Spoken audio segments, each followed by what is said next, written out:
Bismillahir Rahmanir Rahim. Assalamu alaikum wa rahmatullahi wa barakatuh. Before you skip this video, I want you to stop for just one moment and ask yourself one simple question. When was the last time you felt truly close to Allah? Not just going through the motions of prayer or fasting or reciting words you have memorized since childhood, but genuinely feeling that connection, that warmth, that certainty in your heart that Allah is near and that He sees you and that He loves you more than anyone in this world ever could. If you have to think hard about that answer, then this message was written for you. Not for the scholars, not for the perfectly practicing Muslim. This message is for the soul that is tired, for the heart that is carrying weight it never speaks about, for the person who opens the Qur'an sometimes but closes it again without truly understanding what Allah is trying to say to them. Stay with me until the end of this video, because what I am about to share with you has the power to change the direction of your entire life if you let it reach your heart the way it is meant to reach it. We live in an age that has never existed before in human history. We are surrounded by more noise than any generation before us. Our phones buzz with notifications. Our minds race with anxieties about money and relationships and the future. We scroll through images of people living lives that seem perfect, and we sit alone at night wondering why ours feel so incomplete. And the strangest part of all of this is that we have access to the entire Qur'an in our pockets at any moment of any day. And yet so many of us have never truly sat with it. Never truly opened our hearts to what Allah placed inside those verses.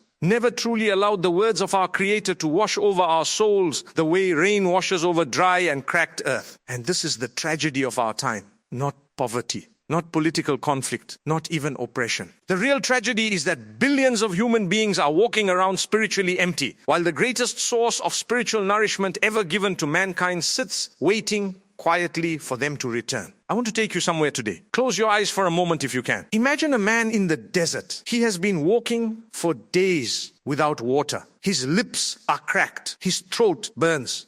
Every step feels like it might be his last. And then on the horizon he sees something. A river. Cool and clear and flowing, and he runs toward it with everything left inside him. Now imagine that same man stopping 10 meters from the riverbank and sitting down in the sand and saying to himself, I will get there eventually. I know the water is there. I believe in the water. But he never reaches out and drinks. This is the relationship that millions of Muslims have with the Quran today. We believe in it, we revere it, we place it on high shelves wrapped in beautiful cloth, but we do not drink from it. We do not let its meanings pour into our minds and transform the way we think and feel and live. And Allah in His infinite wisdom warned us about this exact thing. He said in Surah Al-Furqan that the Prophet, peace be upon him, will say on the day of judgment that his people had abandoned this Quran. Not rejected it necessarily, just abandoned it, left it aside, kept it near, without truly engaging with it. So what does it mean to truly engage with the Quran? It does not mean simply reading the Arabic text beautifully, even though that carries its own reward. It means sitting with the meaning. It means reading and pausing and asking yourself, what is Allah telling me right now in this verse? It means understanding that every single ayah in this book was chosen deliberately by the one who created the stars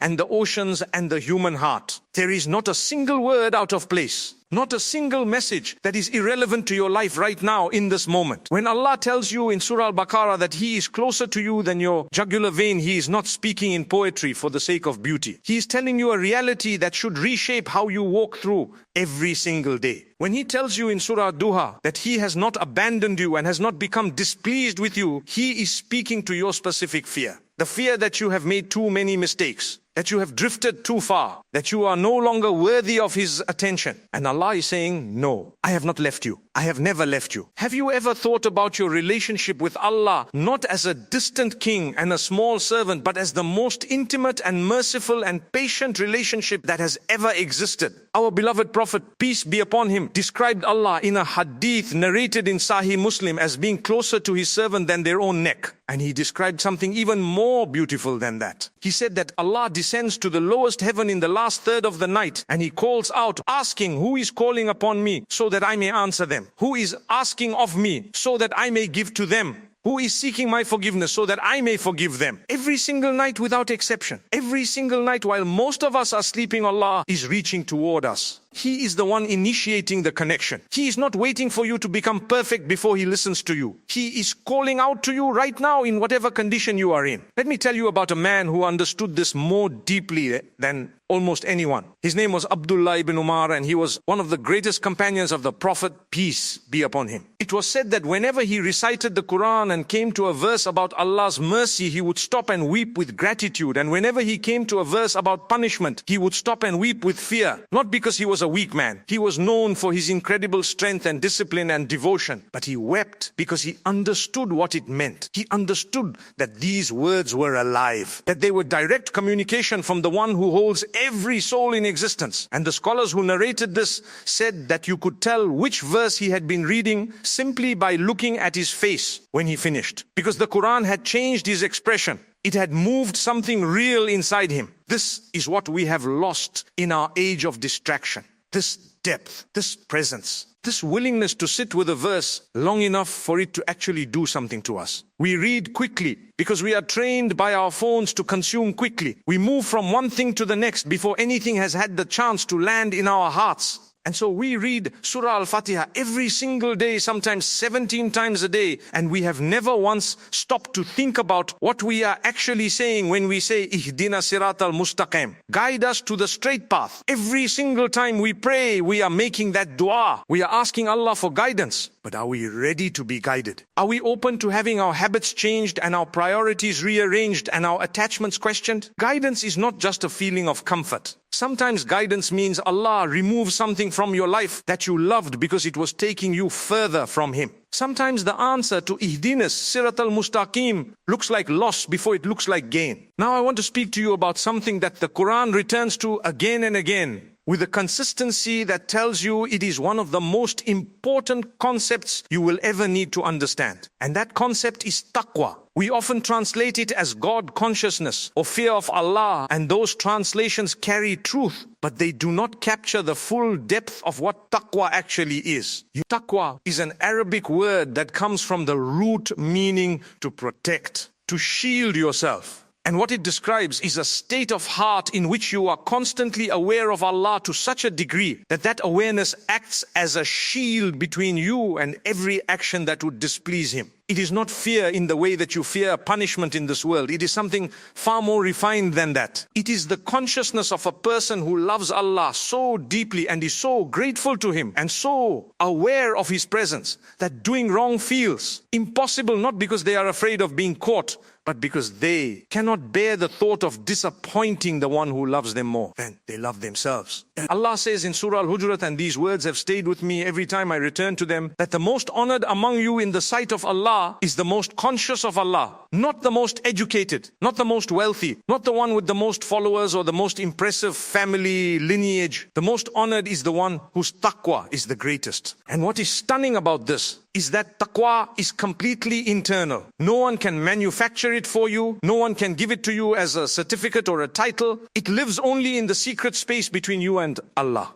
And this is both humbling and incredibly liberating, because it means that no matter who you are or where you come from or what your past looks like, you have the same access to this honor as the greatest scholar who ever lived. The door to taqwa is always open. Always. What if today was the day you return to your Creator? I do not say this to frighten you. I say it because this question, when we actually allow ourselves to sit with it, has the power to clarify everything that seems complicated in our lives. When you imagine standing before Allah, not in fear of punishment, but in the intimacy of finally meeting the one who created you and knew your name before your parents did and counted every tear you ever cried and heard every prayer you made, even the ones you never finished because the words got stuck in your throat. When you imagine that moment, what do you wish you had done differently? Not in a way that fills you with regret and paralysis, but in a way that motivates you to start now. Because now is all you actually have. Yesterday is gone. Tomorrow is not promised. And Allah in Surah Zumar says that He is calling His servants who have wronged their own souls not to despair of His mercy, because He forgives all sins. He forgives all sins. Not most of them, not the small ones, all of them.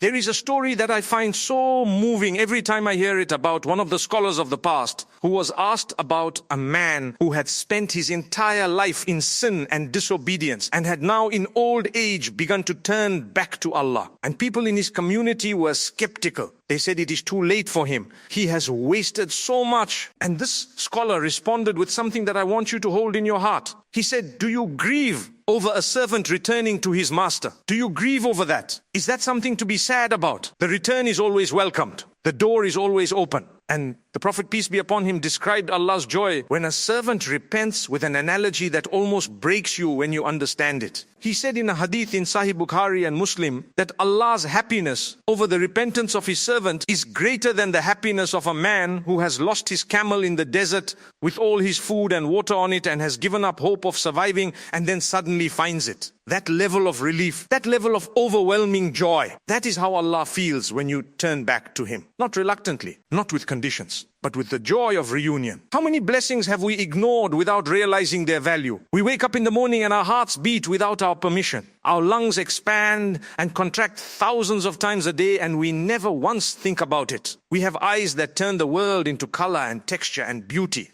We have minds that can hold memories and imagine futures and feel wonder. And yet we spend our energy worrying about things that may never happen while drowning in blessings so constant and so natural that we have become invisible to them. Allah says in Surah Ibrahim that if you tried to count His blessings, you would not be able to enumerate them. Not because the number is merely large, but because the blessings are so woven into the fabric of your existence that you cannot even separate them from yourself to count them. Your very ability to be grateful is itself a blessing. Your capacity to feel is a blessing. The fact that you are watching this right now and something inside you is stirring means that your heart is still alive to Allah's call, and that alone is something to fall into prostration for. So let us talk about what you can actually do starting from today to purify your soul and deepen your connection with the Qur'an and build the kind of taqwa that transforms your daily life into something sacred. The first thing I want to invite you to do is to choose just one page of the Qur'an each day to read with full presence. Not a chapter, not a rapid completion of the text, just one page. And before you start, place your hands on your knees and breathe and say Bismillah and ask Allah to open your heart to His words. Then read slowly. And when you reach something that you do not understand, pause and look it up.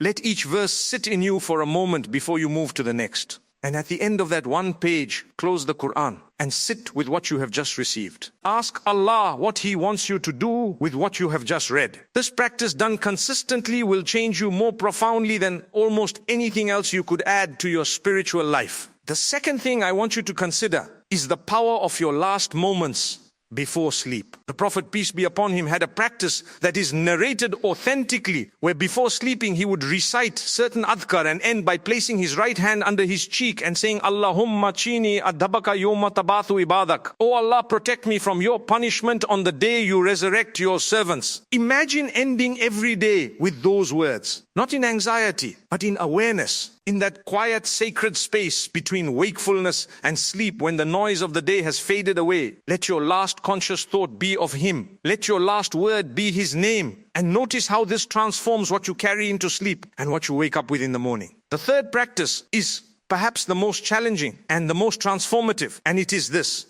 Identify one habit in your life that you know is creating distance between you and Allah. Not 100 habits, just one. And bring it to Allah in your prostration, in your sujood. Press your forehead to the ground and tell Him about it honestly. Tell Him you are struggling. Tell Him you cannot do this without His help. Tell Him you want to change and you are afraid you are not strong enough to change and you need Him to make it possible. Because here is what you need to understand about sujood. It is the closest a human being can be to Allah in this physical world. The Prophet, peace be upon him, said in a hadith in Sahih Muslim that the servant is closest to his Lord when he is in sujood, so make abundant dua in it. When your forehead touches the ground, you are in the most powerful position of communication with Allah that exists in this life. Use it not only for the scripted words, but for your real words, for the conversation that only you and Allah need to have. And finally, I want to speak to you about the community of taqwa. The Qur'an does not envision the believer as a lone figure working out their faith in isolation. Allah says in Surah Al-Asr that the people who are not in loss